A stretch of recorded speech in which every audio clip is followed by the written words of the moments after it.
Bonjour, dans cette vidéo je vais vous montrer comment utiliser Zotero avec la version 3.18 de Koha. Donc si vous utilisez Zotero dans votre furteur Firefox, vous avez ici l'icône pour Zotero. Donc quand je clique ici, j'ai la bibliothèque qui s'ouvre dans le bas de ma page. Il y avait des problèmes d'encodage avec la version 3.12. Ces problèmes d'encodage ont été réglés, mais il y a un affichage qui peut vous sembler bizarre quand vous sauvegardez une liste de résultats. Donc par exemple, je fais une recherche histoire. Donc là, je vais avoir une liste de résultats et puis bon, tous ces documents-là m'intéressent. Je veux le sauvegarder. Vous avez ici, vous avez plus l'icône dans la barre ici, c'est dans cette icône-là, le petit dossier. Donc en cliquant ici sur le petit dossier, ça va vous enregistrer les documents de la liste. Mais ici, vous voyez, ça apparaît vide.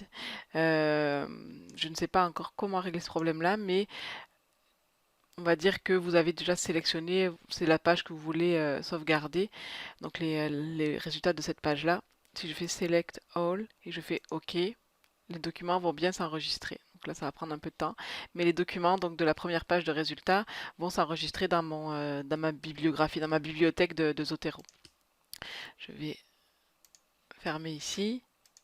Dans le fond, tous ces documents-là que je voulais sélectionner pour ma bibliographie ont bien été enregistrés.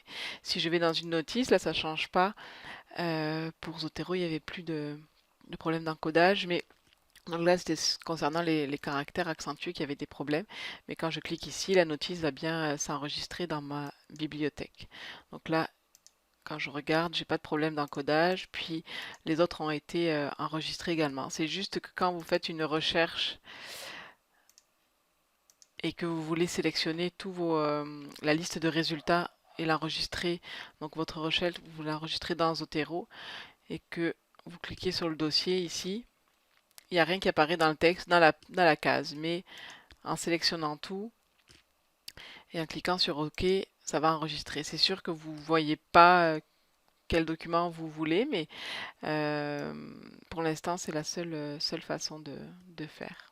Il y a une autre façon de faire aussi qui va fonctionner elle complètement, mais qui est plus longue dans le sens où vous faire un clic de plus dans vos listes de résultats. Si vous cliquez sur la petite flèche ici, vous avez l'option enregistrer dans Zotero en utilisant Coins. Là, vous allez avoir la fenêtre et vous allez pouvoir sélectionner vos documents comme vous voulez enregistrer. Puis il n'y aura pas de problème d'encodage. Je peux en prendre un. Je n'ai pas regardé. C'est avec des accents. Et donc là, il n'y a pas eu de problème d'encodage. Si j'ouvre mon Zotero, tout est bien encodé. Donc voilà pour l'utilisation de Zotero. Merci.